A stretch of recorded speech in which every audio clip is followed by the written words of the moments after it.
tema para mim? Essa manhã nós vamos aprender um pouquinho. Eu vou fazer um sermão textual, tá? Aplicando alguma coisa nas nossas vidas, mas é um sermão textual. A gente vai pegar um texto e vai trabalhar um pouco esse texto para que a gente possa entender algumas coisas da Bíblia, tá? A gente vai ler essa passagem de Lucas 6, do 1, eu botei 1 ao 11 primeiro, depois vamos ler um outro texto, porque você vê como é que são as meias verdades, e os religiosos ensinam isso até hoje, na vida de muita gente, tá? Então a gente vai aprender, porque o negócio, irmão, é que a gente não lê Bíblia, porque quando lê Bíblia, entende, o negócio é que a gente ouve os outros e vai dando crédito no que os outros dizem. E se estiver errado, você vai comer comida estragada pro resto da vida. Porque não conferiu. Tem que conferir. A Bíblia é para ler e meditar nela, viu? Para poder entender. Vamos lá. O tema dessa manhã é Jesus restaurando vida. Tá? Lucas 6, do 1 ao 11. Vamos lá. E aconteceu o quê? No segundo sábado, após o primeiro, passou pelas searas e os seus discípulos iam arrancando espiga e esfregando-as com as mãos e as comiam. Tirava aquelas coisinhas, esqueço o nome daquele capinzinho que fica. A palha, né? Porque tira a palha, lá dentro não tem mais uma coisinha também, só tem que tirar aquilo tudo para comer, né? Então eles estavam andando com Jesus, estavam com fome, e ali tinha as espigas no chão, e eles pegavam. Se está no chão, porque sobrou, né? Não pegaram, então eles estavam com fome, estava boa, né? Quantos de nós, às vezes, passamos pelo um pé de manga, a manga estava no chão, ninguém pegou, você pegava lá e... Passava, então, né?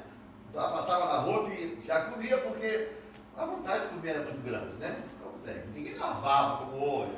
Não, vou levar para casa. Que lavar, filho? Eu estou aqui, eu até chegar em casa, vou comer aqui. Se morrer, morre aqui, né? O que não mata aí? É isso aí. Então esse é o texto da época, né? E alguns dos fariseus que lhes disseram: por que fazeis o que não é lícito fazer no sábado? Guarde bem isso, hein? Essa história você vai aprender hoje uma vez por todas.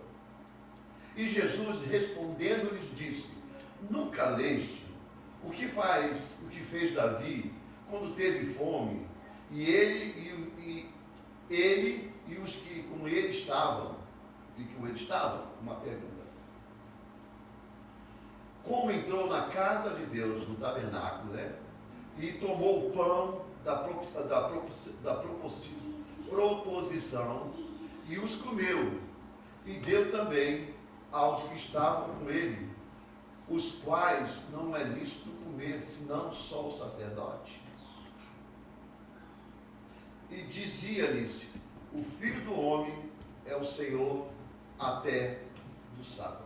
Jesus explicando uma situação que na época, né, Davi entrou com seus homens, tinha fome, não tinha como sair, estava em período de corre-corre, aquela luta de Davi, teve fome, eles pegaram o pão que não podia comer. Era só do sacerdote. Era lei, isso é lei de Moisés. Guarda bem isso, era lei de Moisés. E aí eles pegaram, comeram e ninguém morreu. Isso que Jesus está dizendo para ele. Mas vamos lá. E aconteceu que também no outro sábado, que entrou na sinagoga, guarde a palavra sinagoga. É algumas palavrazinhas soltas, mas guarda bem. E estava ensinando, e havia ali um homem que tinha a mão direita mirrada. Essa mão dele era, sabe aquela mão sem movimentação? Ela vai secando. E os escribas e fariseus observavam-no se curaria no sábado, para acharem do que o ia acusar. Mas ele bem conhecia os seus pensamentos e disse ao homem que tinha a mão mirrada: levanta-te e fica em pé. No meio, e levantando-se ele, ficou em pé. Então Jesus lhe disse: uma coisa vos hei de perguntar. Está falando com o resto do povo. É lícito no sábado fazer bem ou fazer mal? Salvar a vida ou matar? E E olhando para todos em redor, disse ao homem: estende a tua mão. E ele estendeu. E assim ele fez. E a mão lhe foi restituída, sã como a outra. E ficaram cheios de furor os fariseus e os escribas. E uns com os outros conferenciavam sobre o que faria com Jesus ou a Jesus. Volta para mim no versículo 6. O que a gente até hoje aprendeu ouvindo sermão de pastores? Que na lei de Moisés era proibido fazer qualquer coisa no sábado, não é isso? Sábado não podia fazer nada, e até hoje em Israel, você vai ver, quando você vai para um prédio bem alto, um prédio que tem elevador, na sexta-feira, 6 horas da tarde, os prédios ficam todos acesos, ninguém apaga a luz.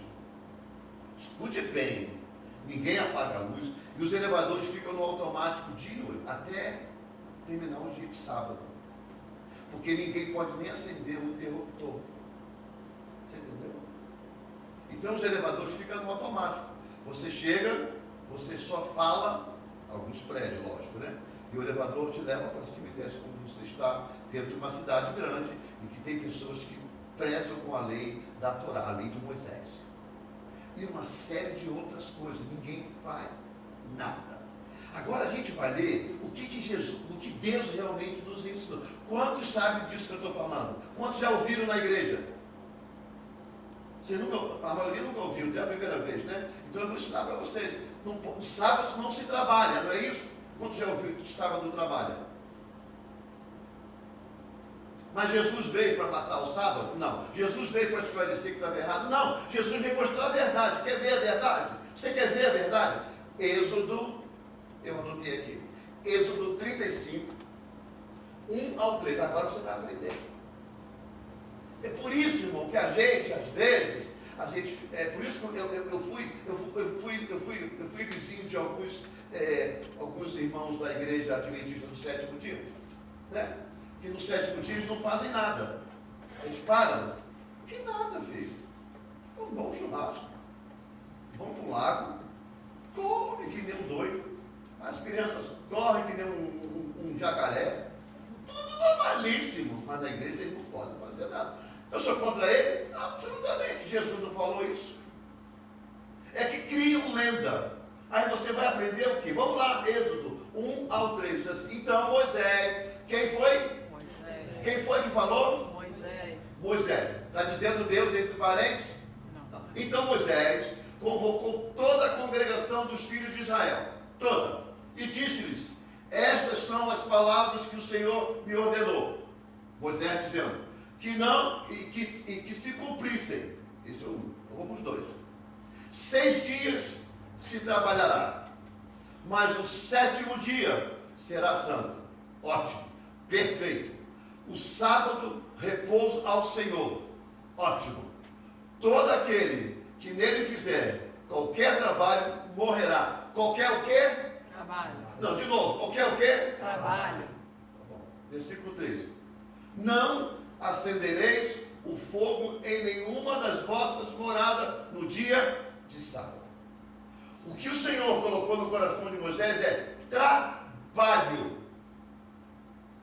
Agora, quando você volta para Lucas 6, de 6 ao 11, eles queriam matar Jesus por quê?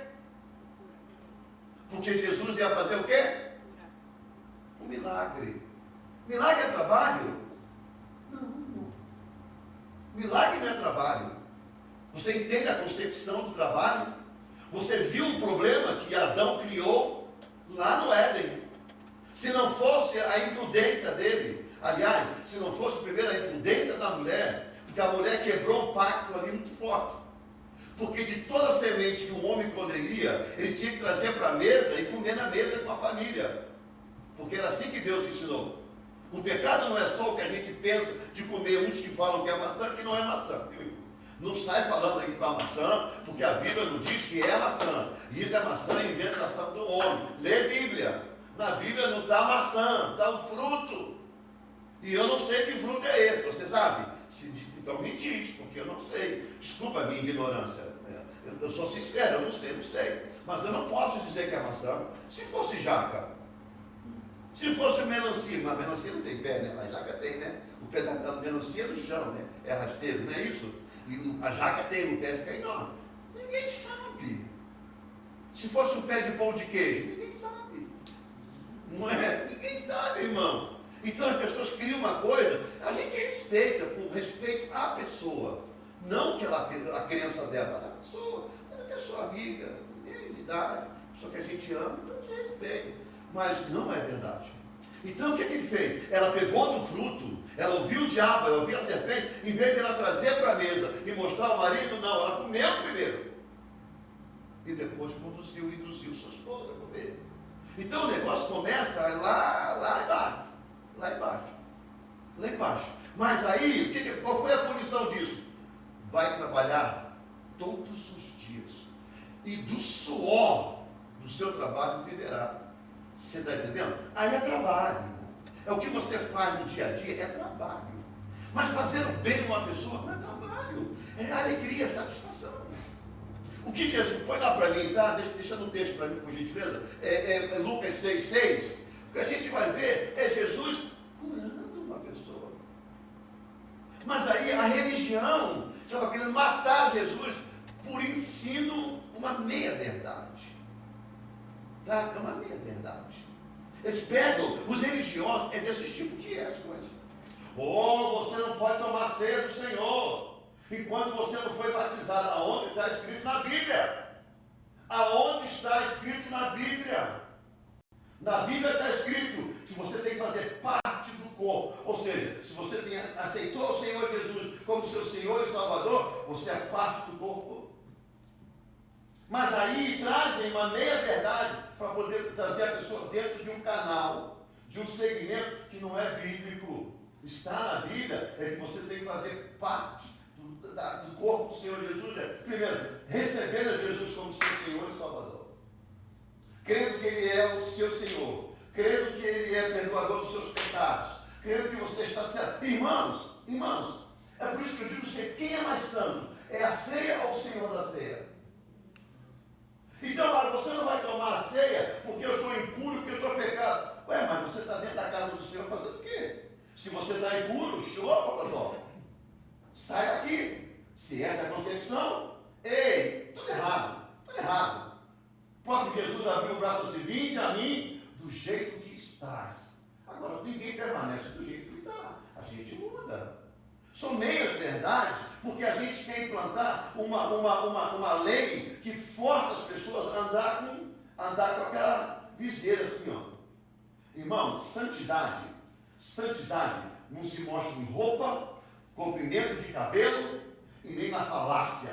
Santidade é quando a gente se desvia das coisas que são erradas, segundo o mandamento do Senhor. Isso é santidade. A concepção nossa de santidade é aparente. A concepção de santidade de Deus é de dentro para fora. Deus te conhece dentro. E quando o seu dentro é reto, o fora é da mesma forma. Um pé de uva nunca vai dar jaca. Porque o DNA da uva é uva. Então quando ela nasce, aquela ervinha ali, aquele pezinho, você não vai ver uma jaca lá na frente. Você vai ver uma uva, assim, não espalha nada. Aí Jesus está dentro da sinagoga, olha o que é religião, olha o que é pessoas fanáticas nas coisas que não procuram entendimento. Irmão, escuta uma coisa para você, deixa eu dizer uma coisa para você. Toda mudança requer desafio. Para você vencer na vida, você tem que entrar no desafio. Você entendeu? Todo crescimento você tem que passar pelo desafio. Para você crescer em Deus, você tem que para de viver em Deus naquilo que te ensinaram. Passa a viver em Deus naquilo que você entende, que você lê. Que está na Bíblia. O que você ensinou aos seus filhos quando era pequenininho, foi o básico. Mas depois ele teve que ser tirado das suas mãos e levado para uma escola. De uma escola para uma universidade. Para poder aprender coisas que você não pode ensinar. Então é por isso que Paulo nos ensina que nós devemos prosseguir em conhecer o quê? Ao Senhor.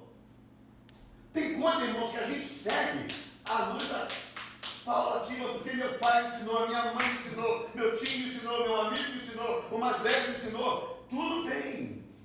Tudo bem. Tem alguma coisa errada com isso? Não. Mas você tem que ter a sua própria experiência. Você tem que aprender o que Deus está falando e entender o que está falando. Você quer ver uma tristeza nessa passagem aí? Por isso, quando eu falei para você, sinagoga não era templo. O templo é onde você ia adorar. Isso aqui é templo. Olha como é que Jesus é maravilhoso. Isso aqui é templo. Templo. Mas aí eles estavam numa sinagoga. O que é a diferença de um templo para sinagoga? Alguém sabe? Alguém sabe o que é a diferença do templo para sinagoga? A sinagoga, irmão, era um lugar pequeno, aonde você ia para estudar a palavra de Deus, aprender a palavra de Deus. O templo é um lugar de adoração, um lugar de oferta, sabe? O lugar de sentir a presença de Deus. Este homem, porque a mão dele era ressequida, ele não podia entrar no templo. Não entrava porque ele era torto, tinha defeito. Você está vendo o que é a religião? Esse que é o problema. Aí a pessoa entra ali no dia de ceia, né? Semana que vem dia de ceia, aí você tem que perguntar se está em pecado. Está fora. Então fica lá fora com botar a televisão, você não pode entrar aqui. É a mesma coisa. Eu já fui para a igreja, se você chegasse lá, as senhoras que estão aqui de saia, a altura do joelho, ainda tinha um balanço da balança. Mas calça comprida, ele já vinha com um pano e amarrado na tua cintura. Está na Bíblia? Aí sabe o que eles pegam? Eles vão lá atrás, no texto que Paulo fala, que a mulher não pode se adornar, que a mulher não pode cortar cabelo, não pode... Epa. Eu já ensinei para vocês que a Bíblia, a gente precisa entender, na época, por que escreveu na época. É por isso que até hoje as pessoas não tem muitas igrejas que não aceitam o chamado de mulher. Mulher não pode ser pastora. Não pode, é só o homem que pode ser pastor.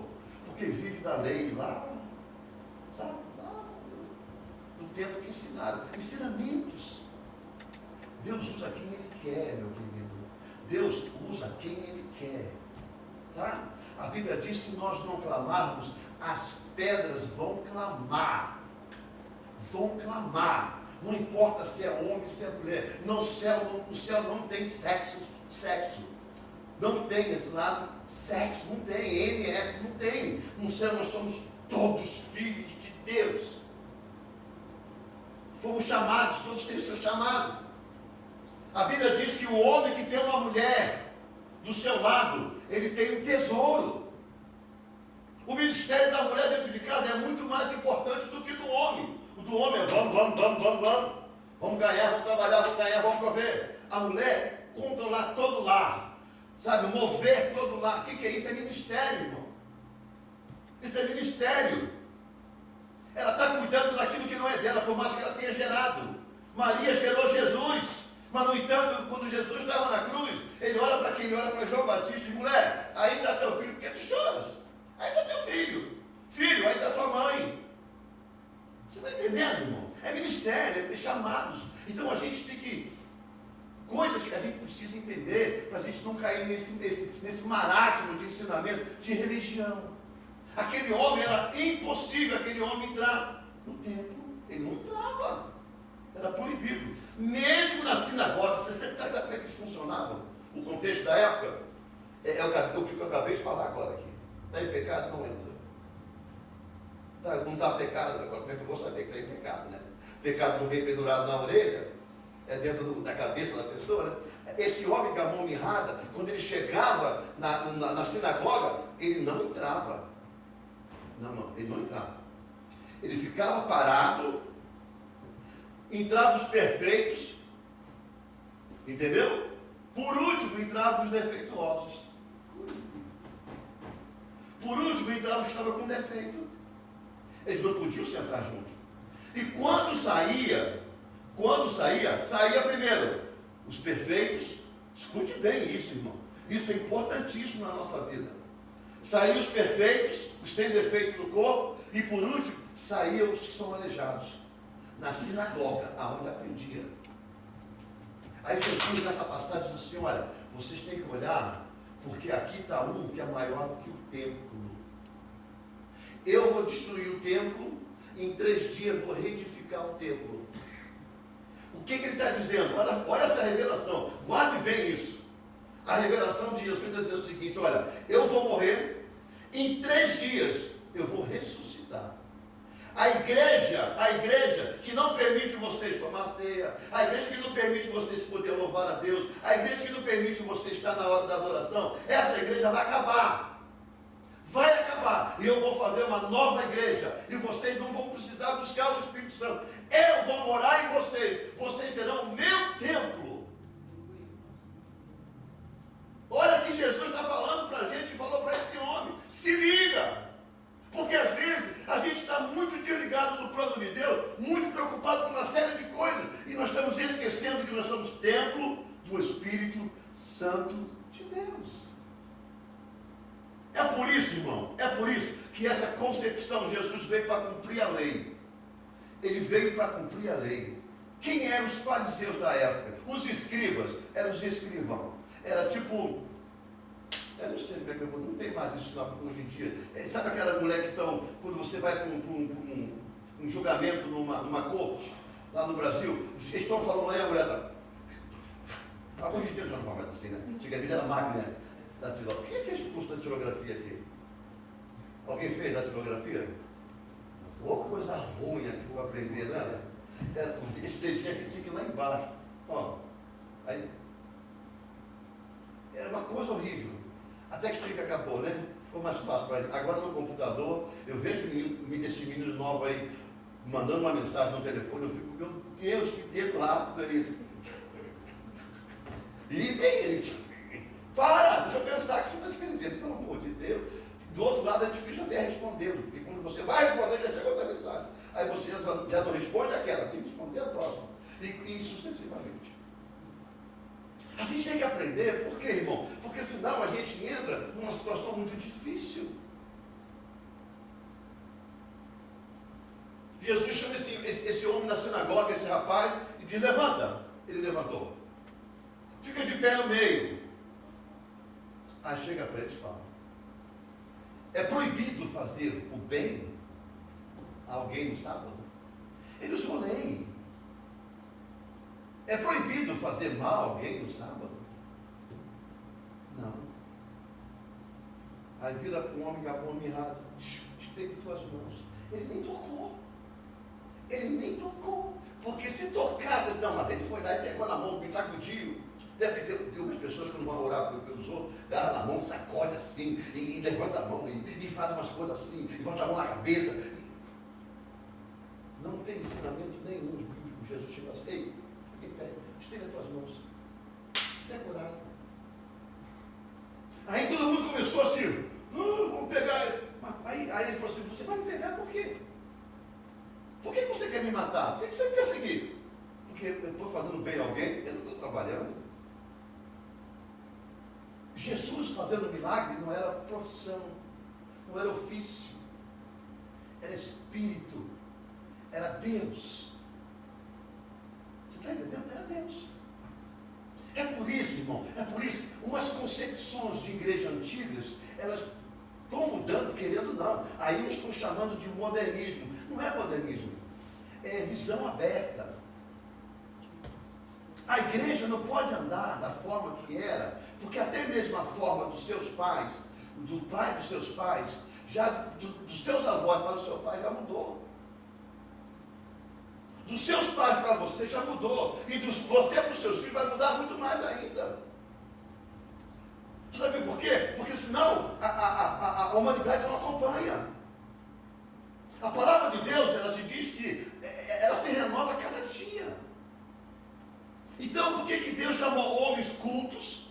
Ou homem, pelo menos um homem culto, aliás, que tinha outros, não ao nível de Paulo, né? Porque Lucas não era ninguém leigo, Mateus não era ninguém leigo, eram pessoas que conheciam leis, né? Não eram pessoas assim brutas, né? Trabalho brutal, nada disso. Mas por que ele chamou? Porque ele sabia, irmão, porque lá na frente, hoje, no mundo de hoje, no meu e seu, tinha que ter uma linguagem que o povo entendesse. Uma linguagem que o povo entendesse. É por isso que eu digo para você, eu conheço pastores, amigos meus, aliás, irmãos de igreja, que os pastores dele disseram o seguinte: a mulher não pode pintar a unha vermelho. Por quê? Porque se Jesus voltar, ela não vai ressuscitar ela, por causa da unha vermelha.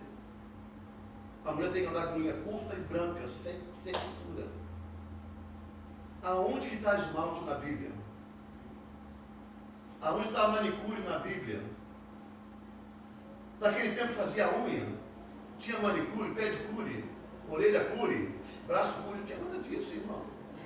É costume da época. Sabe por que a adornação da mulher era proibida? Segundo Paulo, pedia para não se fazer. Não era proibido, ele pedia para não fazer, porque as prostitutas da época andavam desse jeito. Então eles não queriam que as pessoas, as mulheres se convertessem e fizessem as mesmas coisas que as prostitutas faziam. Cortar cabelo, dar bijuteria, para poder ser diferente. Não. As pessoas olharem e ver que aquela ali não era uma mulher prostituta. Hoje em dia, irmão, me desculpar, eu não sei de onde, se você olha algum lugar que tem prostituta, eu não sei onde você está. Eu não estou falando de ninguém olhando, mas se olhar, irmão, tem prostituta de primeira classe. Tem mulheres que você olha e sai, filha, é casada com um CEO de uma não, essa mulher, isso é raciocínio, que nada, é nada, é a mesma coisa do que as outras. Hoje em dia até elas estão diferentes. E olha que é uma profissão antes de Jesus, hein? Antes de Jesus já tinha prostituta. Então não é nada novo. O diabo não inventou nada depois de Jesus. Já existia diabo antes. Eu digo Jesus aqui na terra, tá? Então tem coisas que a gente, sabe, tem que entender bem.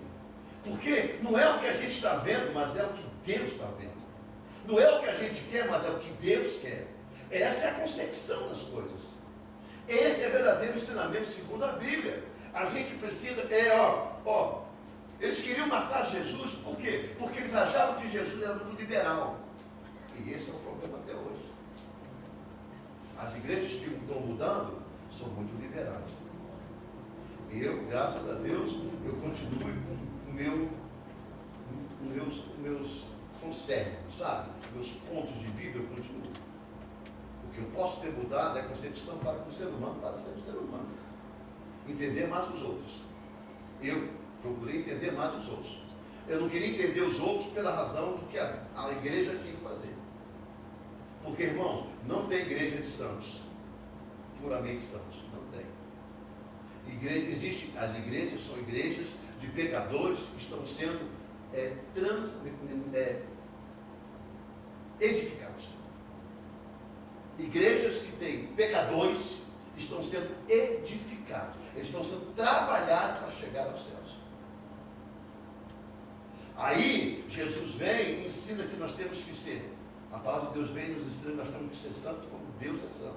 Mas sabe o que a palavra santo quer dizer nesse contexto? Santificação. Ou seja, aquilo que é errado, você sabe que é errado, não faça. O ato da santificação é não fazer o que é errado, se desviar do que é errado. Isso que é santificação. As pessoas pensam que santificação é fazer 200 horas de jejum por dia, oração o tempo todo, andar de jeito que tem que andar, ir para os montes. Tudo isso é válido, não tem nada errado com isso. Mas ainda não é santificação. A santificação é quando o engano, o pecado chega perto da sua face e te propõe um manjar, te propõe uma comida. Você diz assim, não. É isso que a palavra de Deus diz assim, quando o Filho te liberta, verdadeiramente você é liberto. Porque você é livre para dizer, está errado, eu não vou fazer. Isso que se chama-se processo da libertação, da santificação. É evitar, estar fora. É o que o Salmo número 1 diz. Fique distante, sabe, dos malfeitores, da roda dos escarnecedores, sabe? Não ande com eles, não coma com eles, não viva com eles. Por quê? Porque senão você não tem um processo da sua santificação. Voltando para o contexto da mão, a gente começa a encontrar ele, primeiro, em dois posicionamentos. Jesus estabelecendo diante dos fariseus. O que são os fariseus?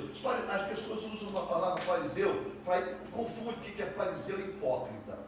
Hipócritas são aqueles que mandam os outros fazer, mas não fazem. Os fariseus não eram pessoas desse tipo. Os fariseus é aqueles mestres da lei. Esse povo que perseguia Jesus era tudo filho de Deus. Não tinha ninguém filho do cão, apesar de agir como filho do cão. Mas eles queriam matar Jesus porque Jesus ia de contra aquele ensinamento que eles aprenderam. Por que aconteceu? Por que Jesus veio para ser de contra ao ensinamento que aconteceu? Porque, irmãos, se você acompanhar as dispensações, Deus preparou as dispensações todinha. Em todas elas o homem falhou. Mas aí veio a dispensação da graça, o que a gente está agora. E a gente continua falhando. Mas a Bíblia nos deixa um escape. Ele diz assim, olha, quando você pecar, sabe, corre para Jesus, porque Ele é fiel para te perdoar dos seus pecados, para mudar a sua caminhada, sabe?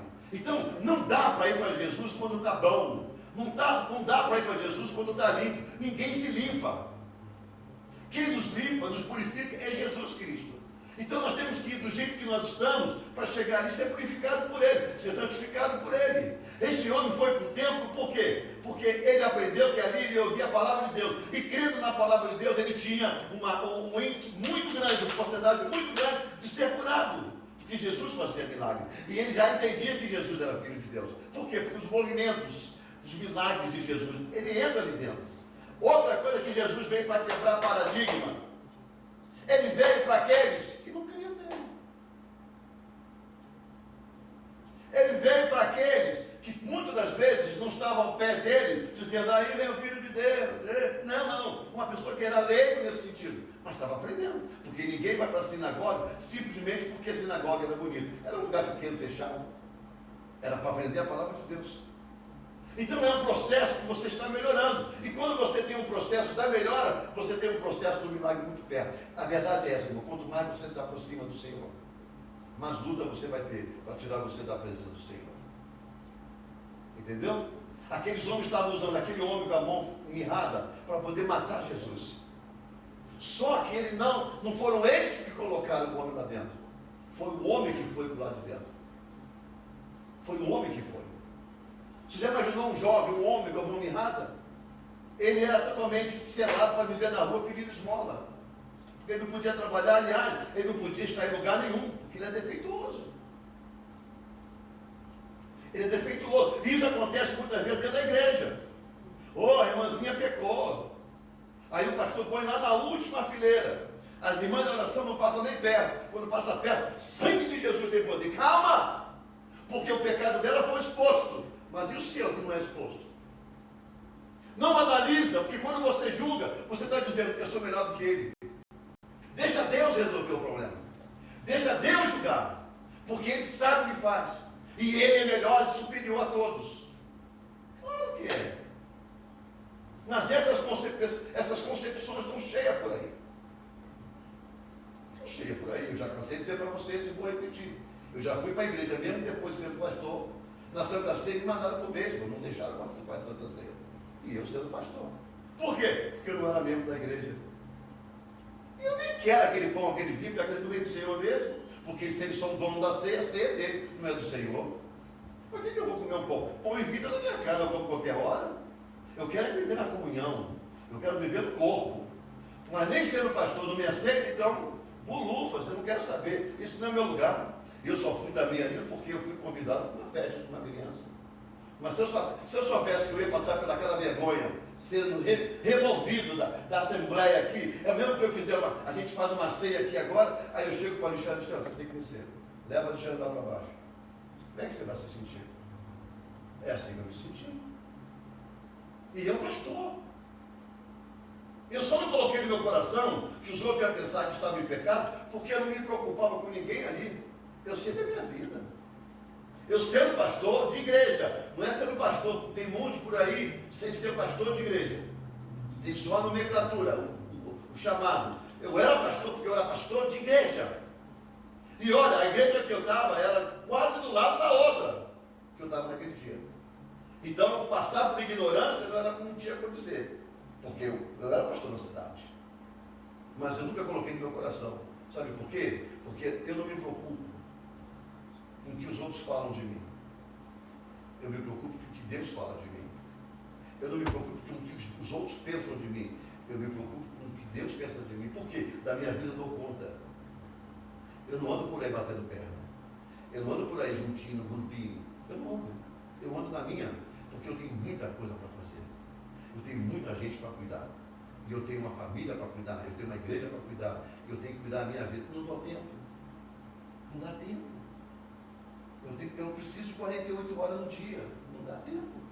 Alguém pensa assim, é pastor. Porque tem pessoas, irmãos, que têm a concepção de pastores no Brasil. Tá? Pastores no Brasil, nada errado com isso. Cada igreja trata do seu pastor da melhor forma possível. Eu acho que deve ser assim, porque é bíblico. Mas eles ficam na igreja, dão audiência nos seus gabinetes, não é? Quando a gente pensa no Brasil, é desse jeito, né? Mora na casa pastoral ali do lado, todo mundo acha ali na igreja, ou então próximo, o pastor está sempre disponível, mas não é a minha realidade. Eu não moro na casa pastoral. Eu pago a minha casa, eu pago a minha luz, eu pago a minha roupa. Eu não tenho nem gabinete por causa disso, porque eu quero passar a visão para as ovelhas, que se eu tiver que tratar delas, eu trato na casa dela, trato na cadeira sentado, sabe? Eu trato junto, eu quero andar junto. Eu não quero separar ninguém. Lógico que se a conversa é uma conversa particular, vamos ter um particular, num lugar separado. Mas eu quero mostrar para eles que eu estou aqui para eu tenho que andar no meio. A minha concepção é andar no meio. Não só porque eu sou pastor, mas eu sou ovelha. Eu estou no meio. Eu não gosto que ninguém olhe para mim e me ache, porque eu não sou especial. Eu tenho um cargo acima do que vocês. E às vezes é mais pesado do que qualquer outra coisa. Por quê? Porque é uma questão de responsabilidade. Mas eu quero ser igual. Eu quero cheirar igual. Entendeu? Eu quero viver igual. Por isso que não tem diferença para mim. Eu quero estar no meio. Porque é assim que a gente tem que andar, tem que ser. Porque senão a gente foge um pouco. Lógico que tem hora que a gente chama uma realidade que tem, e o orientador sou eu. Eu não sou orientado, eu sou orientador. Porque é assim que Deus me estabeleceu. Eu ponho cada um no seu canto, no seu lugar, no seu espaço, e me ponho também. Agora eu tenho a minha hora, que eu também me recolho. Quando eu sei que os grupos se reúnem para começar a conversar com balelas, eu já nem vou para o grupo. Por quê? Porque minha palavra tem peso. Todo mundo vai falar, mas se eu falar, o pastor falou. Ou o pastor estava no meio. Então a visão é eu. Então eu me afasto. Eu não sou muito de estar nesse ponto. Mas dentro da igreja, eu sou meio. Por quê? Porque desse jeito a gente pode mostrar o que Jesus fez. Aí vamos para a Bíblia, vamos. Você já viu Jesus separado em cima de uma pedra lá em cima, um pouco de embaixo? Ninguém podia subir? Não. Jesus se destacava um pouquinho do lugar para poder ter alcance, mas a maioria Jesus caminhava. E lógico que tinha momentos que Jesus tinha que correr para um lado, porque senão não dava vazão de alcançar alguém do outro lado. Porque o povo vinha ter com ele. A igreja é muito clara, irmão. Inventaram coisas demais. Inventaram coisa demais para os seus cargos. O evangelho é muito simples. O evangelho é vivência dia a dia. Tá? Dia a dia, o seu dia a dia. Esse que é o evangelho. É por isso que quando Jesus chegou dentro da sinagoga, ele disse assim, olha aqui, ó. Vocês criaram um templo onde o homem não pode entrar. Mas eu vou criar um templo onde todos terão o mesmo valor. Esse lugar aqui, e as igrejas do Senhor Jesus Cristo, é o lugar onde um médico, um juiz, tem o mesmo valor do que um porteiro. Não menosprezando o porteiro, não, absolutamente. Mas não é a classe social dele que é mais importante porque ele é seu fulano. Aqui, o sangue que foi derramado na cruz é o mesmo sangue para todos. Quem pode trabalhar na casa do Senhor? Todos. Quem pode participar da casa do Senhor? Todos. Se fazem parte da família, o direito são iguais para todos. Esse é o ensinamento de Jesus. Até mesmo quando Jesus ia para ser traído, ele sabia quem ia. Claro, se ele sabia o pensamento de um fariseu, tinha um escriba. Você acha que ele não sabia do coração de Judas Iscariote? Mas mesmo assim ele não revelou para ninguém. Ele só disse: aquele que há de me trair, pegará o pão e vai umedecer dentro do vinho, da água, o que foi. E vai comer.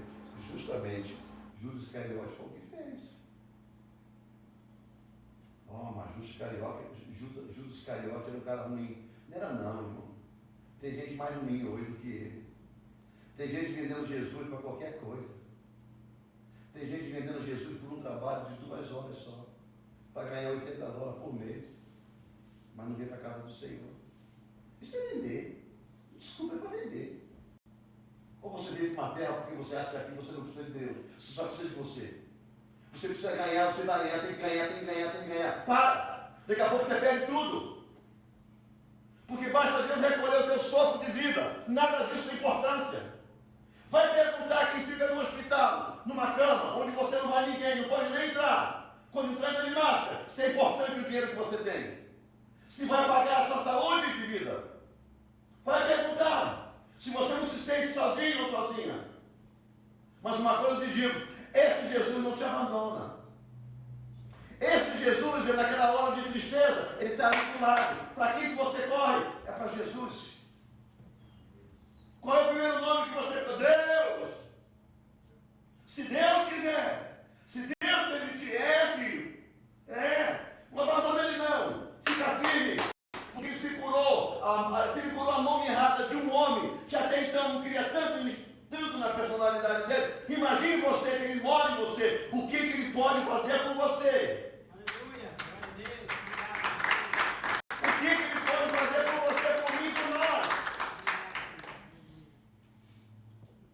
É isso que a gente precisa entender. Estabelecer uma vida. É por isso que Jesus veio, irmão, para restaurar a vida. Restaurar a vida. Cresça pelo amor de Jesus Cristo. Às vezes a gente fala assim: cresça, e a pessoa pensa que crescer é ter cargo, é ter dinheiro.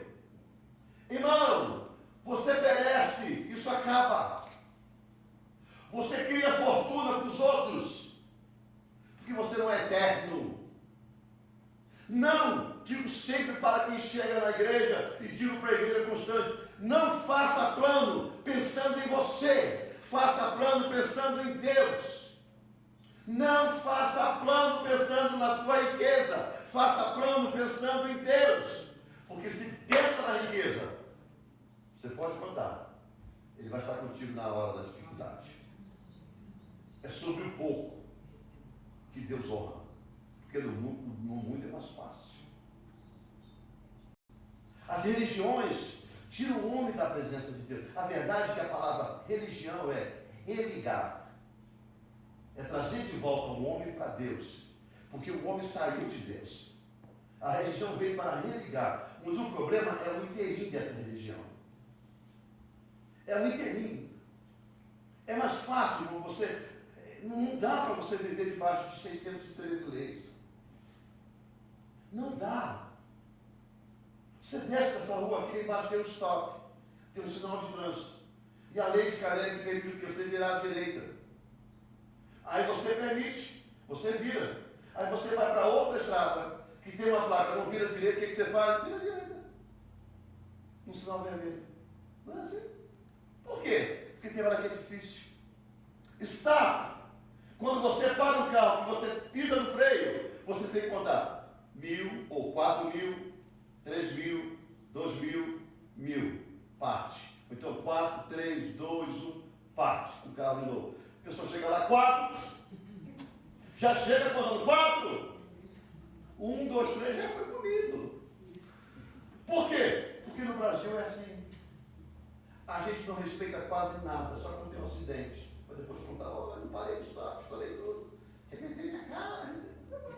Não deu sorte, está aqui para contar. Senão os outros iam contar a sua história.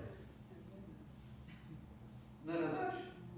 Então a gente parte desse sentido que a gente, sabe, irmão, cresce em Jesus Cristo. Leia. Quanto tempo a gente fica dentro de uma internet aprendendo uma série de coisas, coisas que às vezes não levam a gente a nada, sabe? E o Senhor está dizendo assim, eu estou falando que eu também, irmão, eu também, sabe? Tem hora, eu estou com o telefone na mão, assim, eu digo, ai, porque eu quero largar, eu vou e pego de novo. É verdade, eu estou falando de mim, porque de mim eu posso falar. Porque eu estou falando de mim, ninguém vai reclamar, não estou falando mal de ninguém, estou falando de mim. E eu não tenho vergonha de dizer meus pontos fracos. Eu não tenho vergonha, porque eu não estou ofendendo a ninguém. Eu estou falando de mim. Alguém pode ligar. O alarme da igreja pode funcionar. Aí vem aquele texto, se Deus não guardar, em vão vigia o sentinela. Aí sabe o que eu faço? Eu abaixo o ring, eu ponho no mute e fico de cabeça para baixo. Lá no canto. Aí deixo lá, vou fazer alguma coisa, sempre para fazer alguma coisa, passo lá, aí quando eu faço assim, a mão. Alguém ligou. Para! Eu estou falando de mim porque eu estou fazendo isso. Eu não sei você. Nós estamos sendo adestrados para viver sozinho, para viver isolado. E pior que às vezes nós estamos adestrando o filho. Entregando o celular na mão dele para ele ficar sozinho, vendo o telefone. Estamos adestrando. Não é verdade? Eu agora, o que eu tenho feito ultimamente é sempre para tomar café na mesa, junto com o Cídia, de manhã, pego meu telefone, abro na Bíblia, vou lendo meu texto bíblico. Depois que eu leio, eu digo, como é que pode, né, Cídia? Aqui. Aí começa a falar do texto da Bíblia. Porque ela está do lado. A gente lê quase que junto, porque ela está vendo o que eu estou lendo. E ali a gente vai conversando o que está acontecendo ali naquele texto. Meditando na palavra do Senhor. Porque senão, irmão, não dá tempo. Quantos aqui dormem às vezes? Vou dizer às vezes. A terceira vez. Vou dizer às vezes. Sem orar. Não é porque não quer. É porque o corpo não permite. Os olhos fecham. Velho, parece que botaram cola tudo no olho. E o pior não é. O pior, você não sabe se dormiu ou se morreu. Que a mulher fala assim, rapaz, o que aconteceu com você? Eu pulei da cama, levantei da cama, o vizinho bateu a porta, você não acordou? Quando foi isso? Que hora foi isso? Quando? Eu estou levantando a minha. Tem dia, irmão, que está difícil. Tem dia que eu acordo madrugada e digo, Senhor, me perdoa. Porque eu tinha uma oração, não podia fazer, eu tinha que fazer e não fiz. Aí eu vou começar a orar, Senhor, o Senhor sabe. O Senhor sabe. Não sabe nada, eu dormi de novo. Só no dia seguinte agora.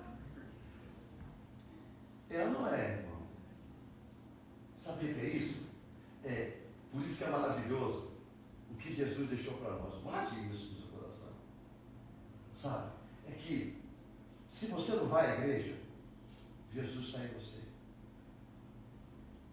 Mas o importante de ir à igreja é que você tem comunhão com os outros. Sabe? Você vai viver a experiência que o outro está vivendo e aquilo vai te acalentar, vai te dar ânimo a seguir com Jesus. Sabe? Além disso, não é só isso, de repente você vai ajudar alguém. Quantos já chegaram na igreja e já foram ajudados na igreja? Não é ajudado de dinheiro, não é ajudado de posses, mas é ajudado de informações, é ajudado de abraço, é ajudado de orientação. Quantos? Eu também fui. É maravilhoso a gente chegar e ver uma pessoa chegar na igreja e você vai lá e orienta. Às vezes a pessoa vem com defeito, porque todos nós temos. Não é? E às vezes vem com a mente acusadora, acusadora. Aí chega na igreja, você encontra um povo que sabe que você deve estar no problema, como nós também temos, que todos nós vemos que a gente depende de Deus mesmo. Aí você alguém te abraça, sem querer saber do que você passou, fez, te abraça do mesmo jeito. Aí depois, quando você tiver intimidade, é aí que você conta o que aconteceu. Mas aí, já passou. Você já foi bem recebido, já levou um abração dos velhos todos, já levou um beijo no rosto do irmão, e Jesus já falou no teu coração, vida mudou. O ressequimento da mão sua já foi curada. Jesus já transformou numa mão santa. Isso que é igreja, irmão. Igreja não é aquela que você entra e o pregador começa a falar do seu problema, a te acusar, a condenar o pecador. Irmão, pecador já é condenado por si só. Quem peca já e sabe que pecou, ele já se acusa. Não precisa mais ninguém acusar ele. Ele já se acusa. O que ele precisa quem é? Alguém que abrace. Dê um abraço, põe coração com coração, lógico, homem com homem, mulher com mulher, né? Com respeito. E possa sentir a alma, a sua alma pulsando. E Deus diz assim, ame. Porque esse aí precisa de amor, essa aí precisa de amor. Não importa do jeito que está, não importa do que fez, precisa ser abraçado, amado. Porque desta forma, ele também vai ser curado como você foi curado. E além disso, ele também vai curar a outros. Esse é o Jesus que a gente conhece. Esse é o Jesus da nossa Bíblia. É o Jesus que ama, Jesus que direciona, o Jesus que perdoa. Não é um Jesus que acusa, não é um Jesus que fica batendo em cima das pessoas, não é um Jesus que manda proibir as pessoas. Não, é um Jesus que perdoa. E quando ele perdoa, ele liberta. É por isso que Jesus restaura a vida. Você vai encontrar Jesus restaurando vida de coxos, surdos, cegos, defeituosos, mortos. Jesus ressuscitando e mudando a vida. Nós estamos aqui, irmão, para mudar a vida dos outros. Porque a nossa, Jesus já mudou.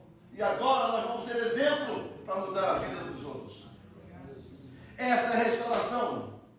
Não vamos viver, caminhar uma vida acusando, achando defeito dos outros. Os defeitos de quem chega na igreja, o Senhor cuidará. E não é pela força e nem pela acusação, é pela palavra de Deus, e o Espírito de Deus convence o homem do pecado.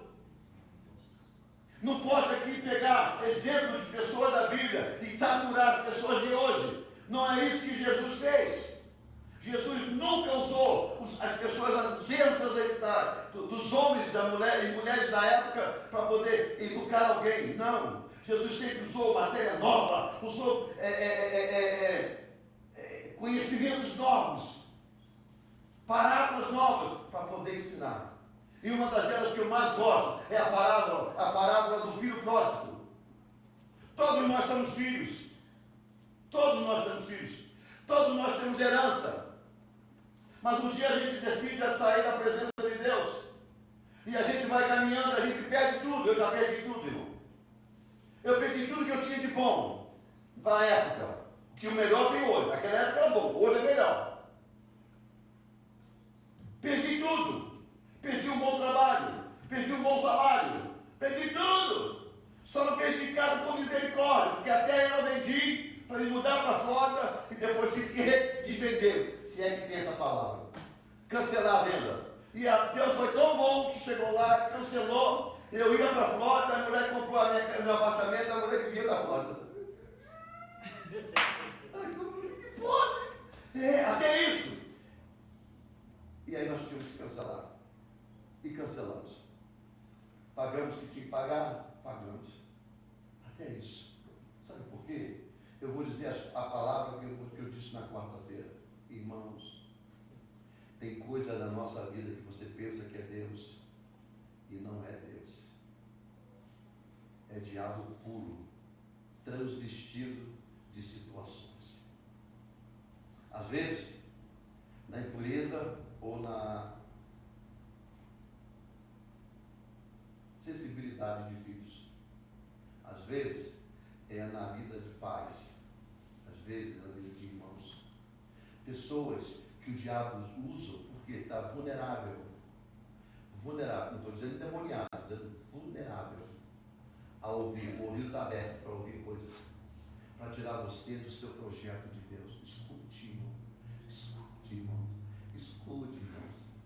Eu já disse para vocês, Deus tem propósito para todas as pessoas. Propósito, visão e missão. Propósito, sonho de Deus. Tá? Visão é o que vai acontecer em volta. Missão é o que a forma que você vai administrar tudo aquilo, sabe? Você vai botar em prática. Deus tem para todo mundo. Mas o diabo, irmão, o diabo é espírito, irmão. O bicho é ruim, inteligente. Você não queira saber. Tem uns que falam assim, o diabo é burro, burro que chama de burro. Porque sabe que ele é inteligente, chama de burro. E ele está quase incluindo a família. Porque quanto mais você trabalha, quanto mais você se envolve com Deus, o diabo vai tentar pegar o que está mais vulnerável, que te machuque. E às vezes são nossos filhos, às vezes são os nossos pais, às vezes são nossas mulheres, são nosso marido, não, marido de você. Irmão, quantas pessoas na minha caminhada de vida, Deus vê chamada de Deus na vida do homem, a mulher tira da visão totalmente. Tira por quê? Porque eles usam aquela que, mas quem me deu foi minha mulher, quem me deu minha mulher foi Deus. Deu. É verdade. Quem me deu meu marido foi Deus. Deu. Ótimo. Eu não estava lá, você disse que deu, não pode pronto errado. Mas o negócio é a vulnerabilidade deles. Aí o diabo começa a injetar no ouvido dos filhos, uma coisa, começa a injetar coisas para você fazer em termos de família. Escute bem, escute.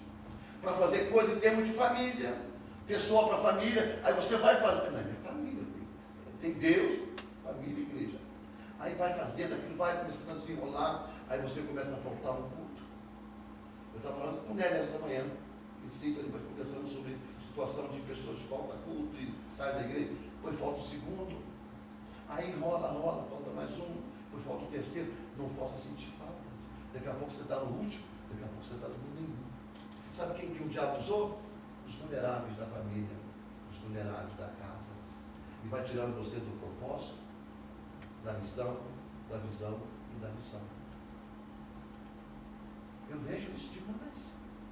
Eu vi ministérios ser enterrados de homens e mulheres de Deus por causa do cônjuge, por causa dos filhos. Eu já contei para vocês um testemunho de uma pessoa, uma senhora, que se converteu nova na igreja. Se converteu, batizou, e o pastor via nela o ministério. Nós já estamos terminando. Viu o ministério na vida daquela mulher, daquela jovem. E Deus começou a proporcionar na mente do pastor o convite para ele falar com ela. Não, estou muito jovem ainda, não. Deixa eu construir minha família, deixa eu casar. Tá bom, não tem problema. E o tempo passou, ela namorou, casou, e teve filha, teve 2 filhas, uma filha, uma coisa assim. E aí o senhor, agora você casou, você teve sua família constituída, seus filhos estão criados. E agora? Não, tem que ainda até minha filha casar. Enfim, sabe a história? Ela morreu, nunca serviu o Senhor, como ela tinha que ser servida. Isso é um testemunho de um pastor. Quando ela estava no leito do hospital, a prestes a morrer, o pastor lembrou a ela: poxa, esse tempo todinho você teve, irmão, Deus não vai te forçar para fazer nada. Ele vai lançar na sua vida o propósito. Agora Deus não pode pegar você para você fazer isso. Ele faz sozinho. Ele faz sozinho. Lembra? Você foi resgatado. Bota esse peso de consciência na sua vida, eu boto na minha. Nós éramos para morrer a vida eterna. A condenação estava sobre nós. Mas aí chegou um homem maravilhoso, um ser adorável. Disse assim: eu vou pagar a dívida dele. Eu vou pagar a dívida dela. Eu vou morrer para que eles tenham vida eterna.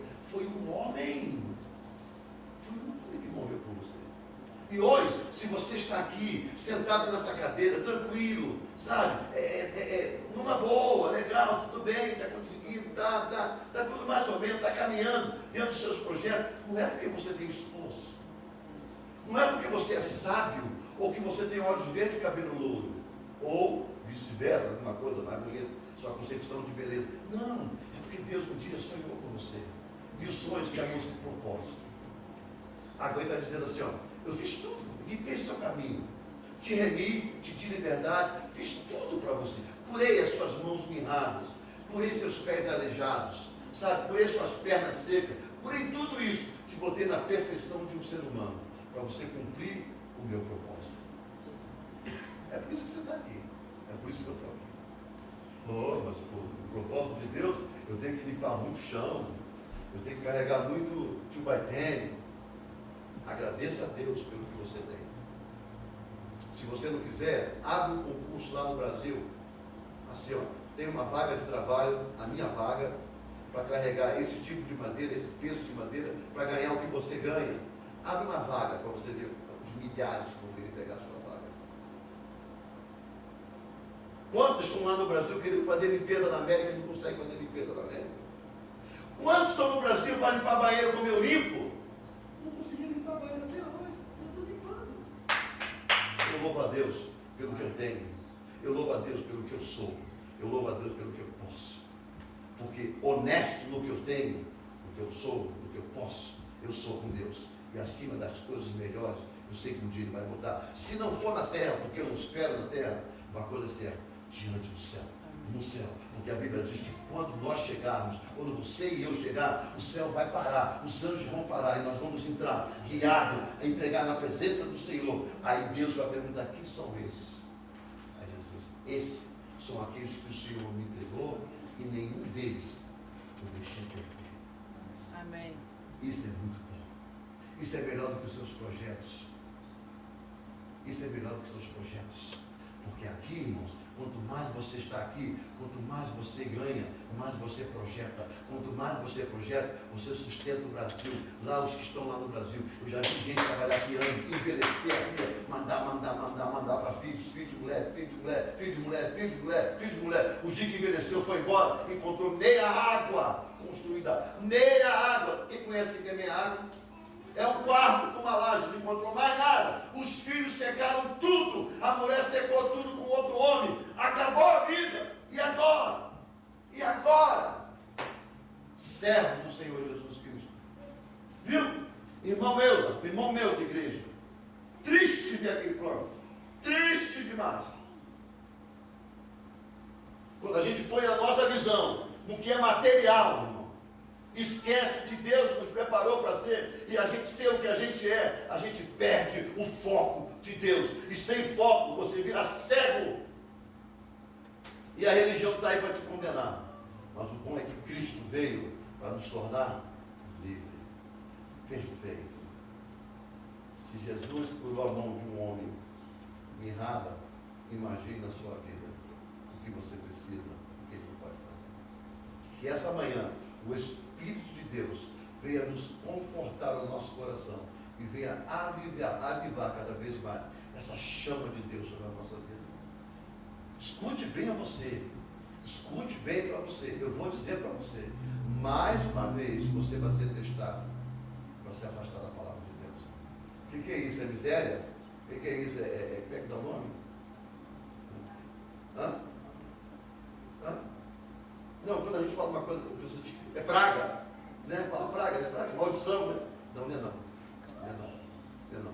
É um teste. Deus vai ver até onde você agora realmente está com Ele. Eu digo agora, irmão, é hoje, é amanhã, semana que vem, mês que vem, que a gente é tentado todos os dias.